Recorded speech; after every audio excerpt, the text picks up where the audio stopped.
Olá, senhoras e senhores! Caros ouvintes, caros leitores, sejam muito bem-vindos à segunda parte de O Príncipe Cruel. Hoje leremos o capítulo 2, 3 e 4. Vamos lá? Capítulo 2. Estou sentada em uma almofada, enquanto uma diabrete trança meu cabelo para tirá-lo do rosto. Os dedos da criatura são longos, e as unhas, afiadas. Faço uma careta. Seus olhos negros encontram os meus no espelho, com pés de garras que fica sobre minha penteadeira. O torneio é só daqui a 4 noites, diz a diabrete. Seu nome é Taterfell, e ela é serva no lar de Meddoc, presa aqui até conseguir pagar sua dívida com ele. Ela cuida de mim desde criança. Foi Taterfell quem passou o unguento feérico em meus olhos, para me dar a visão verdadeira, e eu poder ver através da maioria dos feitiços. E era ela quem tirava a lama das minhas botas e trançava sorvas secas para eu usar no pescoço e resistir aos encantamentos.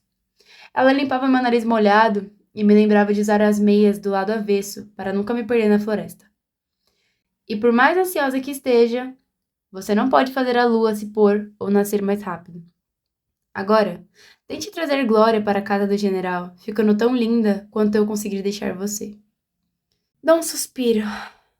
Ela nunca teve muita paciência com minha rabugice. É uma honra dançar com a corte do grande rei debaixo da colina, constata Taterfell. Os criados adoram me dizer quanto sou sortuda. Uma filha legítima de uma esposa infiel, uma humana sem uma gota de sangue de fada, sendo tratada como a filha verdadeira de um feérico. Eles dizem as mesmas coisas para Terry. Eu sei que é uma honra ser criada junto aos filhos dos nobres, uma honra terrível, da qual nunca serei digna. Seria difícil me esquecer, considerando todos os lembretes que me dão. Sim, digo. Afinal, ela está tentando ser gentil. É ótimo. As fadas não são capazes de mentir. Então, costumam se concentrar nas palavras e ignoram o tom. Principalmente se nunca viver entre humanos. Taterfell assente com aprovação. Os olhos iguais a 2 bolas de azeviche. Nem as pupilas e nem as íris visíveis. Talvez alguém passe sua mão e você se torne uma integrante permanente da alta corte. Quero conquistar meu próprio lugar, informo. A diabrete faz uma pausa, um grampo entre os dedos, provavelmente pensando em me espetar com ele. Não seja tola. Não adianta discutir, não adianta lembrá-la do casamento desastroso de minha mãe. Há 2 maneiras de mortais se tornarem parte da corte: se casando ou desenvolvendo uma grande habilidade, que pode ser em metalurgia ou tocando alaúde ou qualquer outra coisa assim. Não estando interessada na primeira, tenho que torcer para ter talento suficiente para a segunda. Ela termina de trançar o meu cabelo em um penteado elaborado que faz parecer que tenho chifres. Cobre meu corpo com veludo safira. Mas nada disso disfarça o que realmente sou. Humana. Dei 3 nós para trazer sorte, diz a fadinha gentil. Solto um suspiro enquanto ela corre até a porta. Então me levanto da frente da penteadeira e desabo de cara na cama coberta por uma colcha. Estou acostumada a ter servos ao meu redor, diabretes e doentes, goblins e elfos. Asas transparentes e unhas verdes, chifres e presas. Já estou aqui no reino das fadas há 10 anos. Nada mais me parece estranho. Aqui, a estranha sou eu, com meus dedos gordos, orelhas redondas e vida efêmera. 10 anos é muito tempo para um humano. Depois que Meddoc nos sequestrou do mundo humano, ele nos levou para suas propriedades em Icemir, a Ilha do Poder, onde o grande rei de Elfhame também mantém sua fortaleza. Lá, Meddoc nos criou, Vivienne, Taryn e eu, por uma obrigação de honra. Embora eu e Taryn sejamos prova da traição de minha mãe, somos filhas da esposa dele. E, pelos costumes do reino das fadas, somos também problema dele. Como general do grande rei, Meddoc viaja com frequência para lutar pela coroa. Mas fomos bem cuidadas mesmo assim. Dormíamos em colchões feitos das sementes macias de dentes de leão. Meddoc nos instruiu pessoalmente na arte de lutar com o alfange e a adaga. com o cimitarra e nossos punhos. Ele jogava trilha, fichel e raposa e gansos conosco diante da lareira. Deixava que sentássemos em seu joelho e comêssemos de seu prato. Em muitas noites, eu adormecia com sua voz grave, lendo um livro de estratégias de batalha. E, apesar de tudo, apesar do que fizera conosco e do que era, eu passei a amá-lo. Eu o amo. Só não é um tipo muito confortável de amor. Belas tranças, disse Terry, entrando de repente no meu quarto.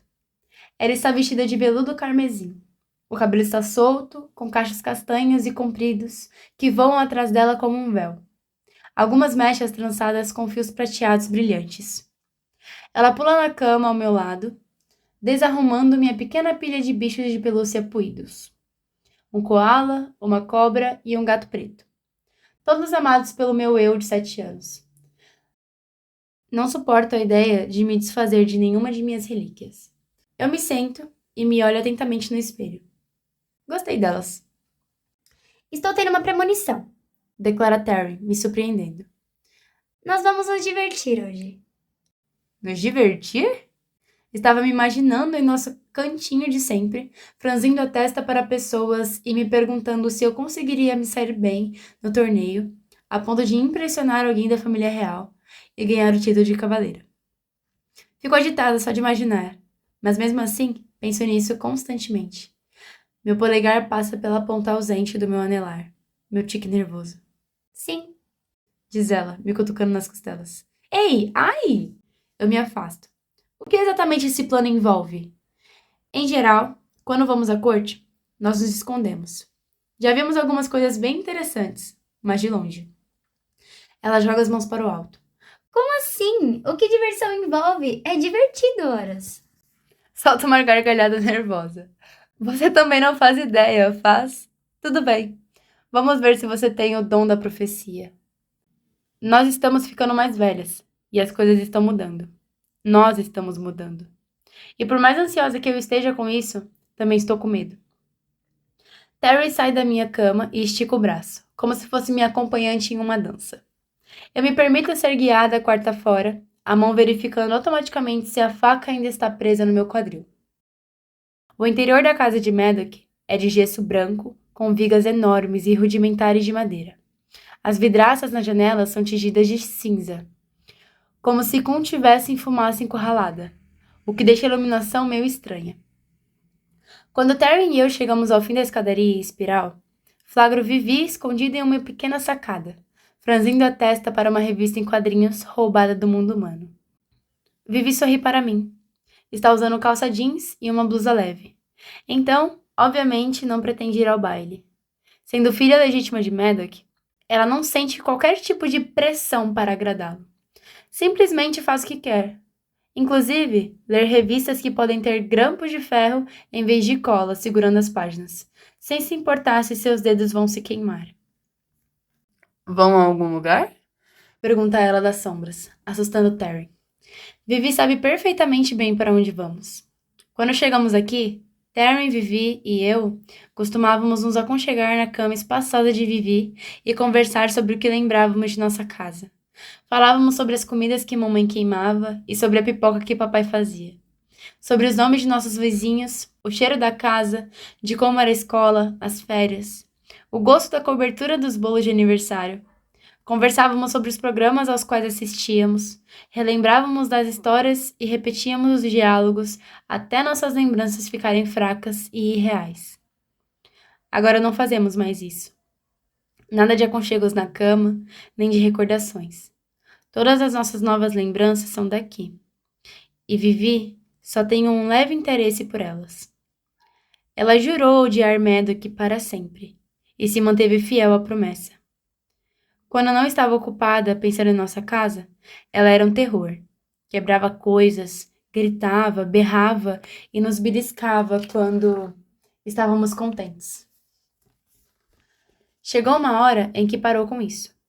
Mas acredito que haja um pedacinho dela que nos odeia por termos nos adaptado, por enxergar o lado bom das coisas, por transformar esta casa em nosso lar. Você devia vir, Falo para ela. Terry está com um humor estranho. Vivi lança um olhar especulativo na direção de nossa irmã e balança a cabeça. Tenho outros planos. O que pode significar que vai fugir para o mundo mortal esta noite. Ou que vai ficar na sacada lendo. Seja como for, se irritar Madoc, vai agradar a Vivi. Ele está nos esperando no salão, junto à sua segunda esposa, Oriana.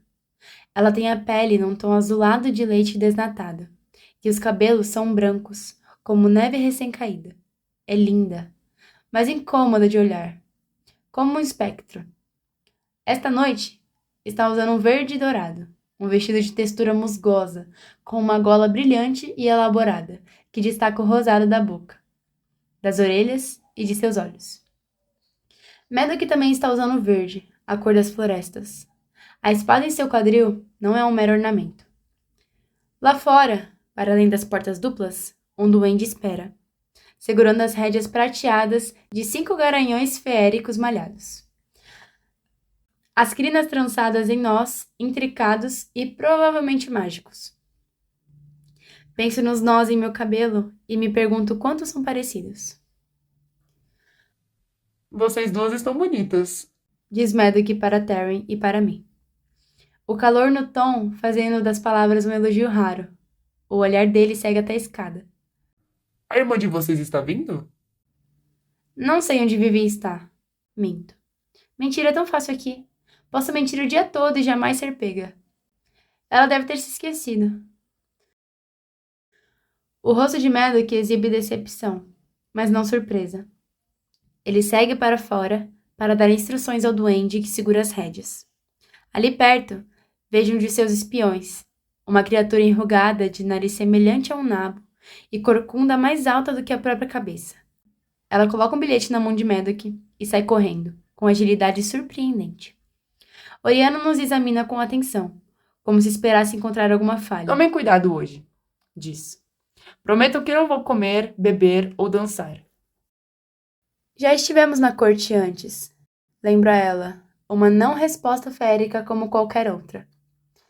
Talvez vocês achem que sal é proteção suficiente, mas vocês são crianças, são esquecidas. É melhor ficar sem. Quanto a dançar, quando começam, humanos dançam até a morte se não os impedimos. Olho para meus pés e não digo nada. Nós, crianças, não somos esquecidas. Madoc se casou com Oriana 7 anos atrás, e logo depois ela deu a ele um filho, um garoto frágil chamado Oak, com chifres pequenininhos e adoráveis. Sempre ficou claro que Oriana tolera minha Taryn só por Madoc. Ela parece nos ver como os cachorros favoritos do marido, mal treinados e com grandes chances de nos virarmos contra o nosso dono a qualquer momento. Oak nos vê como irmãs, o que, percebo, deixa Oriana nervosa, muito embora eu seja incapaz de infligir qualquer mal a ele. Vocês estão sob a proteção de Madoc, e ele é estimado pelo grande rei. Diz Oriana. Não quero vê-lo fazendo o papel de bobo por causa dos erros das duas. Ao fim de seu breve sermão, ela sai andando em direção aos cavalos. Um deles relincha e bate o casco no chão. Taryn e eu trocamos um olhar e vamos atrás dela. Madoc já está sentado no maior garanhão, uma criatura impressionante, com uma cicatriz abaixo de um dos olhos. As narinas se dilatam com impaciência. O bicho joga a crina com inquietação. Subem um cavalo verde claro, com dentes afiados e odor de pântano. Terry escolhe uma égua mais velha e bate os calcanhares no flanco do animal, que dispara com tudo. Sigo em seu encalço, mergulhando na noite. Capítulo 3. As fadas são criaturas do crepúsculo, e eu também me tornei uma. Nós acordamos quando as sombras se alongam e vamos para a cama antes de o sol nascer. Já passa da meia-noite quando chegamos na grande colina do palácio de Elfhame. Para entrar, precisamos passar por entre 2 árvores, um carvalho e um espinheiro. E depois, seguir diretamente para o que parece ser uma parede de pedra de um pavilhão abandonado. Já fiz isso centenas de vezes, mas me encolho mesmo assim. Meu corpo todo se prepara. Eu seguro as rédeas com força e fecho bem os olhos. Quando volto a abri-los, estou dentro da colina. Seguimos cavalgando por uma caverna, depois por pilares de raízes, e então por terra batida. Há dezenas de feéricos aqui, todos amontoados em volta da entrada da ampla sala do trono, onde a corte está acontecendo. São pixies de nariz comprido e asas esfarrapadas. Damas elegantes de pele verde, com vestidos longos, todas com goblins segurando suas caudas. Gnomos bogan traiçoeiros, vulpinos risonhos e um garoto com máscara de coruja e enfeite dourado na cabeça. Uma idosa com corvos nos ombros, um grupo de garotas com rosas selvagens nos cabelos, um garoto de pele de casca de árvore com penas no pescoço e um grupo de cavaleiros de armadura verde escaravelho. Muitos eu já tinha visto antes, com alguns já tinha falado. São muitas criaturas para que meus olhos consigam absorver, mas sou incapaz de parar de olhar. Eu nunca me canso disso, do espetáculo, da pompa. Talvez Oriana não esteja completamente errada ao se preocupar de um dia acabarmos nos envolvendo demais, nos deixando levar e esquecendo de tomar cuidado. Consigo entender por que os humanos sucumbem ao belo pesadelo da corte, porque se afogam nele por vontade própria.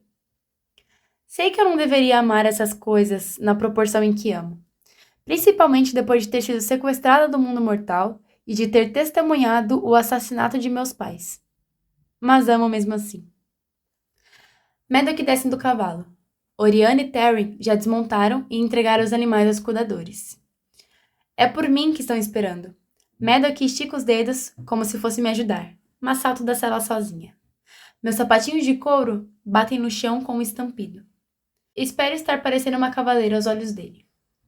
Oriana se adianta, provavelmente para lembrar a Taryn e a mim de todas as coisas que ela não quer que a gente faça. Mas não dou chance a ela. Em vez disso, passo o braço pelo de Taryn e caminho rapidamente. A sala está cheirando a alecrim queimado e a ervas moídas. Atrás de nós, ouço os passos pesados de Meddoc, mas eu sei aonde ir. A primeira coisa a se fazer quando chegamos na corte é cumprimentar o rei. O grande rei Eldred está sentado no trono com seu manto cinza, uma coroa pesada de folhas de carvalho de ouro sobre o cabelo fino e dourado. Quando nos curvamos, ele toca de leve em nossas cabeças com as mãos ossudas e cheias de anéis. Então, nos levantamos. A avó do rei foi a rainha Mabby, da casa Greenbrier. Ela viveu como uma das fadas solitárias, antes de começar a conquistar o reino das fadas com seu consorte chifrudo e os cavaleiros servos dele. Por causa dele, dizem que cada um dos 6 herdeiros de Eldred possui uma característica animal, que não é incomum no reino das fadas, mas um tanto inusitado entre os nobres da corte. O príncipe mais velho, Balequim, e seu irmão mais novo, Dain, estão ali perto, bebericando vinho em cálices de madeira decorados com as pratas. Dain usa uma calça que termina no joelho, exibindo os cascos e as patas de cervo. Balequim usa seu sobretudo favorito, com gola de pele de urso. Seus dedos têm um espinho em cada junta, e espinhos também decoram seu braço, subindo pelos punhos da camisa, visíveis quando ele e Dain acenam para Meddoc. Oriana faz uma reverência para os príncipes. Embora Dain e Balequim estejam juntos, eles costumam se desentender entre si e com a irmã, Elowen, com tanta frequência que a corte é considerada dividida em 3 círculos rivais de influência. O príncipe Balequim, o primogênito, e seu grupo são conhecidos como o Círculo dos Quiscalos, aqueles que gostam de diversão e desprezam qualquer coisa que a atrapalhe. Eles bebem até passar mal e se anestesiam com pós venenosos e prazerosos. É o círculo mais festeiro, embora o próprio Balequim sempre esteja perfeitamente composto e sóbrio quando fala comigo. Acho que eu poderia me rebelar e torcer para impressioná-lo, mas prefiro não fazer isso. A princesa Elowen, a segunda a nascer, tem o Círculo das Cotovias. Eles valorizam a arte acima de tudo. Vários mortais já caíram nas graças de seu círculo, mas como eu não tenho muita habilidade com o alaúde, nem na declamação de poesias, não tenho chance de me tornar um deles. O príncipe Dain, o terceiro deles, Lidera o que é conhecido como o Círculo dos Falcões. Cavaleiros, guerreiros e estrategistas estão entre eles. Medok, obviamente, pertence a este círculo. Eles falam sobre honra, mas se importam mesmo é com o poder. Sou bom o suficiente com uma lâmina e entendo de estratégia. Só preciso de uma oportunidade para provar meu valor. Vão se divertir, Diz Medok para nós, com um olhar para os príncipes. Terry e eu seguimos para o meio da multidão. O palácio do rei de Elfen tem muitas alcovas secretas e corredores escondidos, perfeitos para encontros amorosos e esconderijos de assassinos, ou para se isolar e ignorar a diversão nas festas. Quando Terry e eu éramos pequenos, nós nos escondíamos embaixo das longas mesas de banquete. Mas desde que ela determinou que somos damas elegantes, grandinhas demais para sujarmos nossos vestidos, engatinhando no chão, tivemos que encontrar um lugar melhor. Depois do segundo patamar de degrau de pedra, tem uma área na qual uma ampla laje de rocha cintilante se projeta, criando um beiral. Normalmente, é lá que nos acomodamos para ouvir música e observar toda a diversão que não foi feita para a gente. Mas hoje, Terwin tem outra ideia. Ela passa pela escada e pega a comida de uma bandeja de prata, uma maçã verde e uma fatia de queijo com manchas azuis. Sem se dar ao trabalho de usar sal, dá uma mordidinha em cada um, estendendo a maçã para eu morder também. Oriana acha que não conseguimos perceber a diferença entre frutas normais e frutas fadas, que florescem em dourado. A carne é vermelha e densa, e o cheiro enjoativo empesteia as florestas na época da colheita. Sinto a maçã crocante e fria na boca. Revezamos as mordidas até chegar no miolo, o qual devoramos em 2 dentadas. Perto de onde estou, uma fadinha de cabelos brancos esvoaçantes, que mais parecem sementes de dentes de leão, saca uma faquinha e corta a tira do cinto de um ogro. É um trabalho sorrateiro. Um momento depois, a espada e a bolsa dele somem. A fadinha se enfia na multidão e quase acredito que não aconteceu, até ela olhar para trás, para mim, e pisca. Um instante depois, o ogro percebe que foi roubado. "Sinto cheiro de ladrão!" grita. Então olha ao redor, derrubando uma caneca de cerveja marrom escura, o nariz verruguento farejando no ar. Há uma comoção ali perto. Uma das velas se acende em chamas azuis crepitantes, faiscando ruidosamente e distraindo até o ogro. Quando volta ao normal, a ladra de cabelos brancos sumiu. Com o meu sorriso, eu me viro para Terwin, que está admirando os dançarinos com anseio, alheia aos arredores. Nós podíamos nos revezar. Propõe ela. Se você não conseguir parar, eu puxo você. Depois você faz o mesmo por mim. Meus batimentos aceleraram com a ideia. Olho para as pessoas da festa. Tento reunir a mesma ousadia de alguém capaz de furtar um ogro bem debaixo do nariz dele. A princesa Eloin rodopia no centro de uma roda de cotovias. Sua pele é de um dourado cintilante, o cabelo do verde profundo das eras. Ao lado dela, um garoto humano toca uma rabeca. Mais 2 mortais o acompanham com menos destreza, porém com mais alegria em ukulelês. A irmã mais nova de Eloin, Kaelia, gira ali perto, com cabelos de seda de milho como os do pai e uma coroa de flores na cabeça. Uma nova balada começa e a letra chega a mim. De todos os filhos que o rei William teve, o príncipe Jaime era o mais exordeiro, cantavam. E o que tornou a dor ainda maior foi que o príncipe William foi o primeiro. Eu nunca gostei muito dessa música, porque me lembra outra pessoa. Alguém que, assim como a princesa Rhea, não parece estar aqui hoje. Mas... não, agora eu o vejo. O príncipe Cardan, 6º filho do grande rei Eldred, o pior de todos, atravessa o salão em nossa direção. Valerian, Nicásia e Locke, seus 3 amigos mais cruéis, mais sofisticados e mais leais, o acompanham. A multidão se abre e faz silêncio, se curvando conforme eles passam. Cardan ostenta a expressão de desprezo de sempre, ressaltada pelo lápis preto na linha d'água dos olhos e pelo aro dourado no cabelo escuro.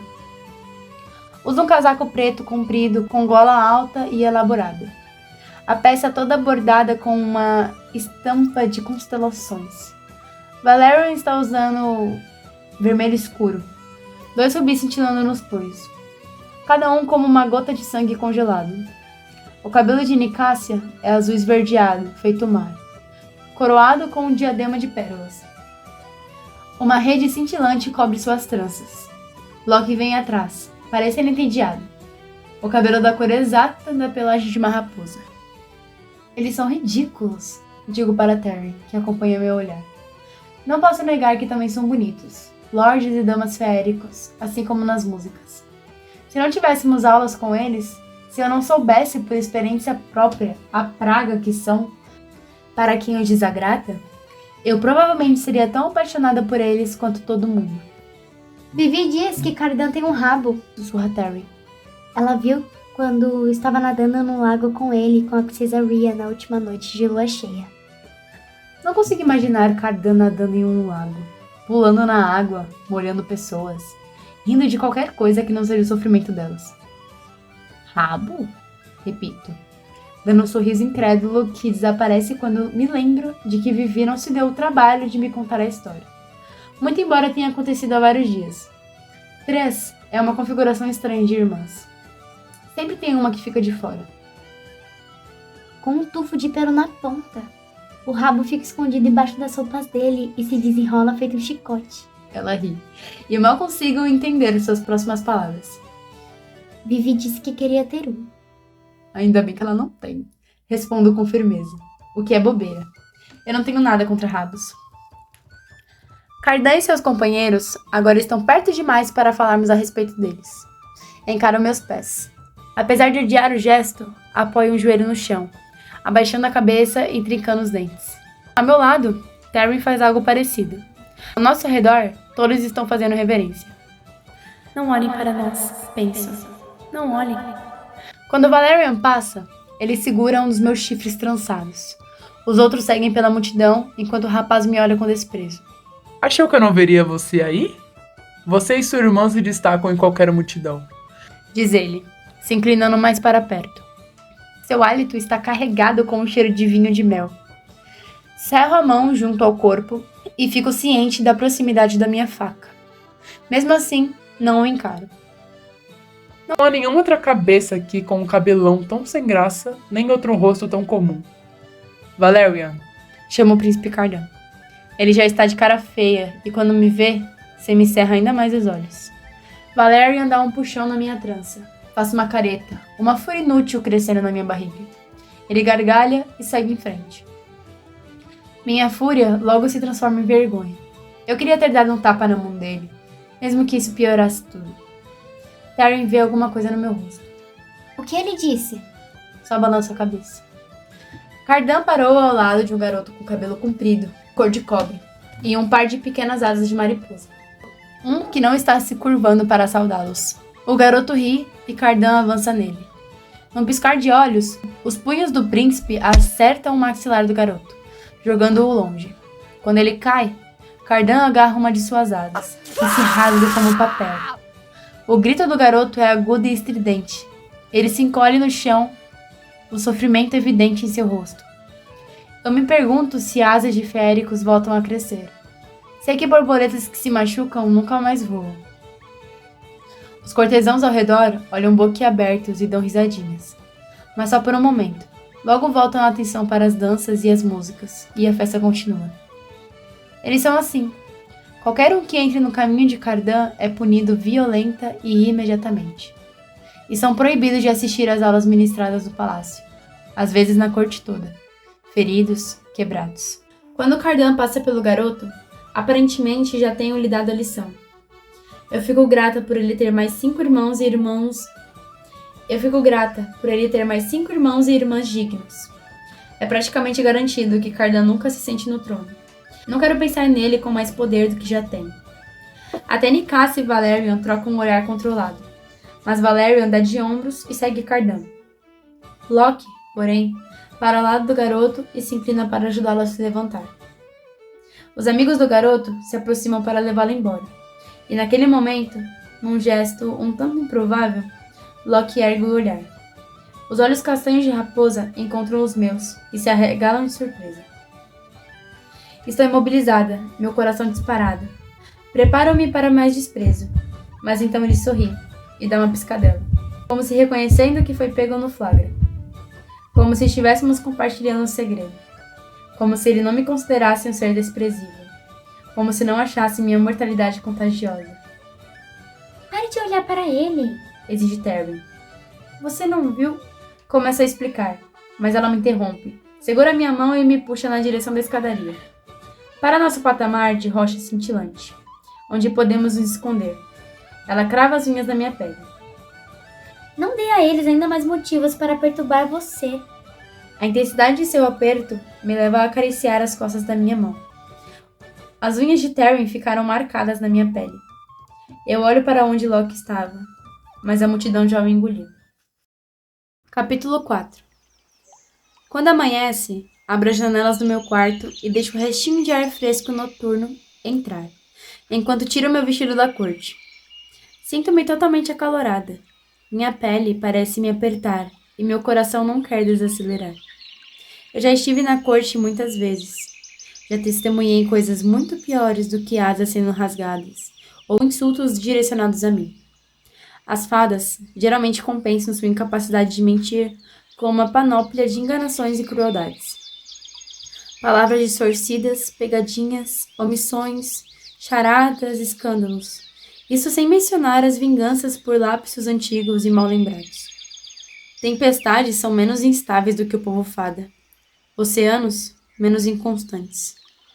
Como um militar, Medok, por exemplo, necessita de derramamento de sangue, assim como uma sereia precisa do jorro de água do mar. Depois de cada batalha, ele mergulha ritualmente seu capuz no sangue de seus inimigos. Eu já vi o tal capuz, guardado numa redoma de vidro no arsenal. O tecido está rígido e manchado de um marrom tão escuro que é quase preto, exceto por manchinhas verdes aqui e ali. Às vezes, eu desço e fico olhando para ele, tentando enxergar meus pais nas linhas de sangue seco. Quero sentir alguma coisa, algo além de um leve enjoo. Quero sentir mais. Mas toda vez que olho, eu sinto menos. Penso em ir ao arsenal agora, mas desisto. Em vez disso, fico parada na frente da janela, imaginando que sou uma cavaleira destemida. Uma bruxa que escondeu o coração no dedo e o cortou fora. Estou tão cansada, digo em voz alta. Tão cansada. Fico sentada ali por um bom tempo, admirando o sol nascente dourar o céu, ouvindo as ondas baterem com a maré que desce. Até que uma criatura voa e pousa na beirada de minha janela. À primeira vista, parece uma coruja, mas tem os olhos de um duende. Cansada do quê, docinho? Pergunta a criatura. Dou um suspiro e respondo com sinceridade pela primeira vez. De ser impotente. O duende observa meu rosto e sai voando na noite. Durmo o dia inteiro e acordo desorientada, abrindo caminhos pelas cortinas longas e bordadas em volta da minha cama. Tem baba seca em uma das minhas bochechas. Encontro a tina de banho à minha espera, mas a água já está fria. Os servos devem ter vindo e ido embora. Eu entro e lavo o rosto mesmo assim. Mas quando se mora no reino das fadas, é impossível não reparar que todo mundo tem cheiro de verbena ou agulha de pinheiro esmagada, sangue seco ou asclepias. Eu fico com cheiro de suor e bafo azedo, se não me lavar e me esfregar. Quando Teiterfel vem acender os lampiões, ela me encontra me vestindo para a aula, que começa ao final da tarde e vai até altas horas da noite. Calço botas de couro cinza e visto uma túnica com um brasão de Medok, uma adaga, uma lua crescente virada de lado, parecendo uma tigela, e uma única gota de sangue caindo de um canto, bordado em fio de seda. No andar de baixo, encontro Terry à mesa de banquete, sozinha, com uma xícara de chá de urtiga e beliscando um pão banoque. Hoje, ela não sugere nenhum tipo de diversão. Medok insiste, talvez por culpa ou vergonha, que sejamos tratados como filhos de feéricos, que tenhamos as mesmas aulas, que recebamos as mesmas coisas que eles. Crianças humanas já foram enviadas para a grande corte antes, mas nenhuma foi criada como nobre. Ele não entende como isso faz com que nos abominem. Não que eu não seja grata, eu gosto das aulas. Responder tudo certo é uma coisa que ninguém pode tirar de mim. mesmo que os professores ocasionalmente finjam o contrário. Aceito um aceno frustrado no lugar de um elogio efusivo. Aceito e fico feliz, porque quer dizer que consigo me encaixar, quer eles gostem ou não. Vivi costumava ir conosco, mas em algum momento ficou entediada e não quis mais voltar. Madoc ficou furioso, mas como a aprovação dele só faz crescer o desprezo de Vivi, toda a falação serviu apenas para deixá-la determinada a nunca mais voltar. Vivi também tentou nos persuadir a ficar em casa, mas se Terry e eu não conseguirmos lidar com as maquinações dos filhos dos féricos sem abandonar nossas aulas ou correr para Madoc, como ele vai acreditar que somos capazes de lidar com a corte, onde as mesmas maquinações acontecem em escala ainda maior e mais mortal? Terry e eu saímos de casa, balançando nossas cestas. Não precisamos deixar Ainsmere para chegar ao palácio do grande rei, mas passamos pelos limites de outras duas ilhotas, Ainsmore, a Ilha da Pedra, e Ainswell, a Ilha do Sofrimento. Todas as três são ligadas por caminhos rochosos, parcialmente submersos, e pedras grandes, o suficiente para que saltemos de uma à outra. Uma horda de cervos está nadando para Ainsmore, procurando pasto melhor. Terry e eu passamos pelo Lago das Máscaras e pelo canto extremo do Bosque Leitoso, abrindo caminho pelos troncos pálidos e prateados e pelas folhas desbotadas. De lá, vemos sereias e sereianos pegando sol perto das cavernas escarpadas, as escamas refletindo o brilho âmbar do fim de tarde. Todos os filhos dos nobres, independentemente da idade, têm aulas com professores de todo o reino nos terrenos do palácio. Às vezes, nos sentamos em bosques acarpetados com musgo e esmeralda, e outras vezes passamos noites em torres altas ou nas árvores. Aprendemos sobre os movimentos das constelações no céu, sobre as propriedades medicinais e mágicas das ervas, sobre as linguagens dos pássaros e flores e pessoas, assim como as linguagens dos féricos, embora vez ou outra sejam um verdadeiro trava-línguas para mim. E também sobre a composição de charadas e sobre como andar com pés leves sobre folhas e galhos, para não deixar rastros e não emitir sons. Somos instruídos nos detalhes delicados da harpa e do alaúde, do arco e da lâmina. Terry e eu ficamos de fora, enquanto eles praticam encantamentos.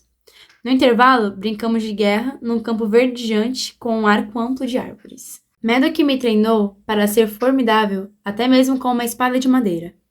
Terry também não é ruim, apesar de não se dar o trabalho de praticar mais.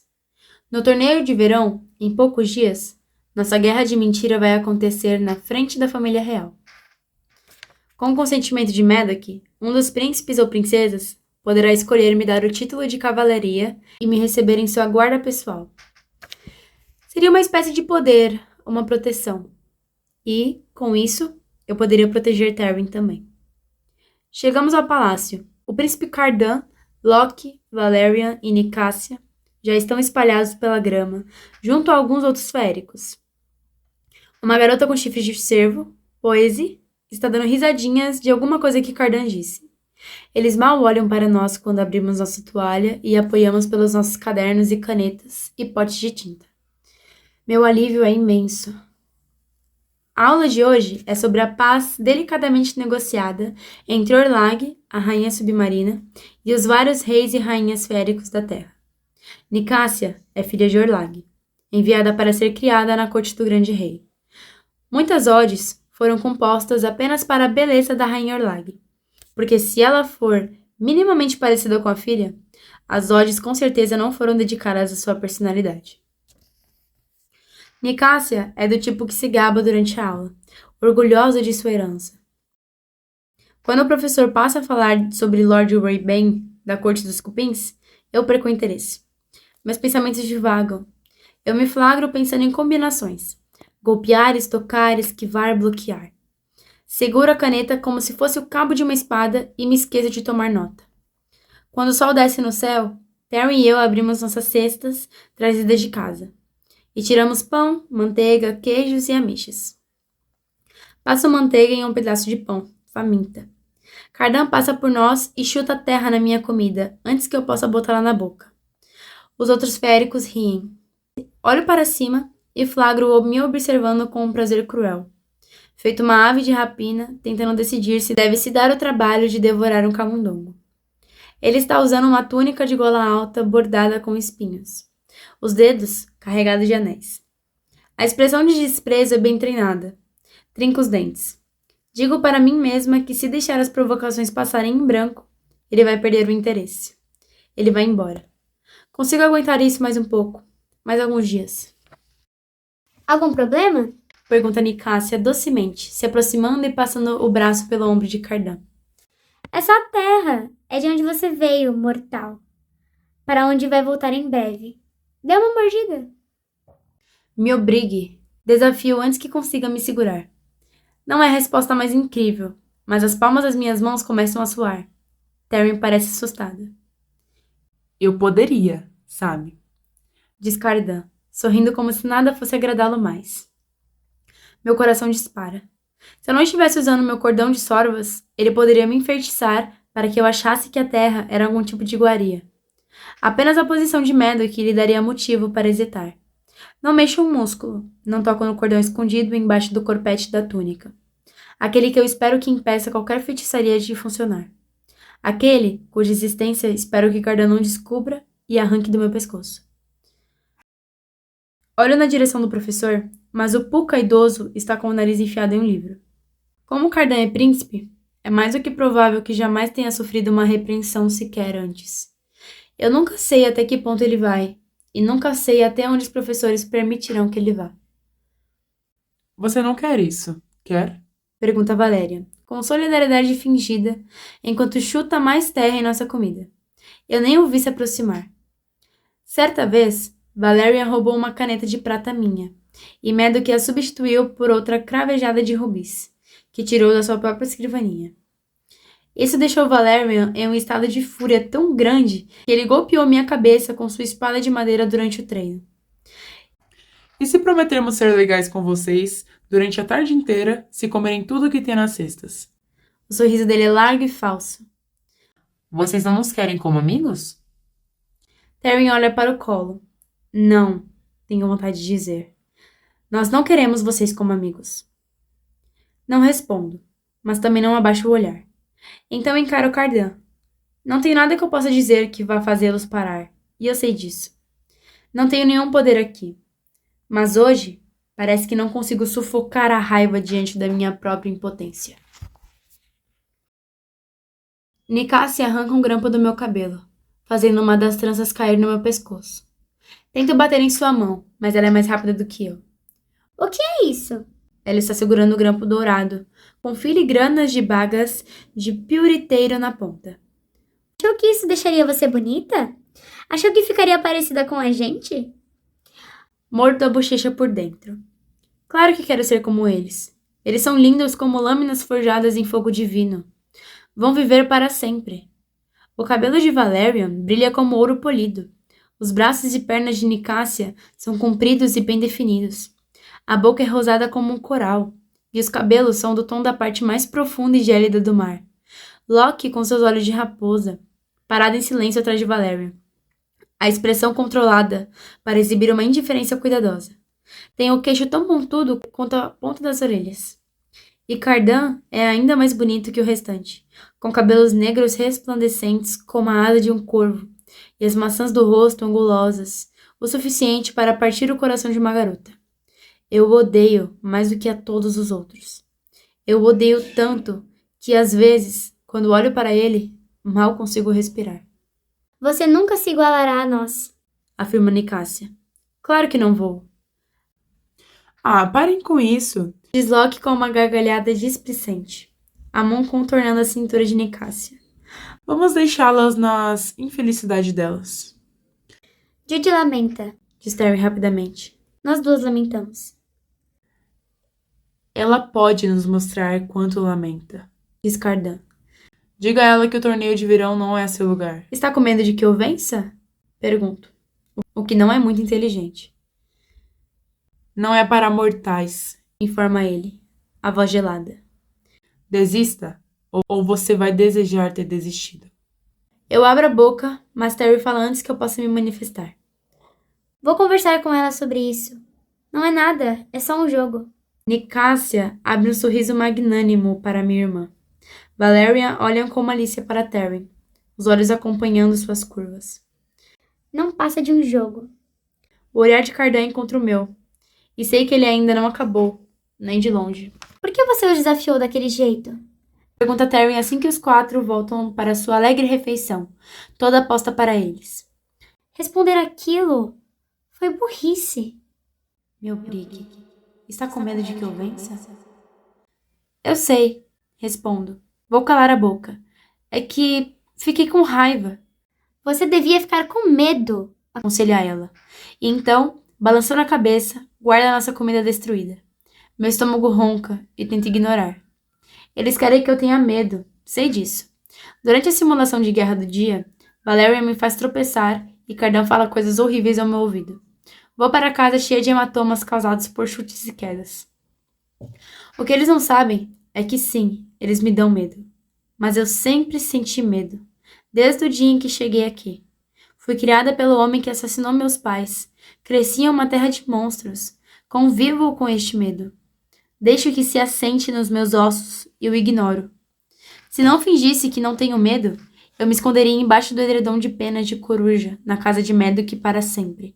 Ficaria lá deitada, gritando até não restar nada de mim. Eu me recuso a fazer isso. Não vou fazer isso. Nicásia está enganada a meu respeito. Eu não quero me sair tão bem quanto nos féricos no torneio. Eu quero vencer. Não desejo ser igual a eles. No fundo do meu coração, eu desejo ser melhor.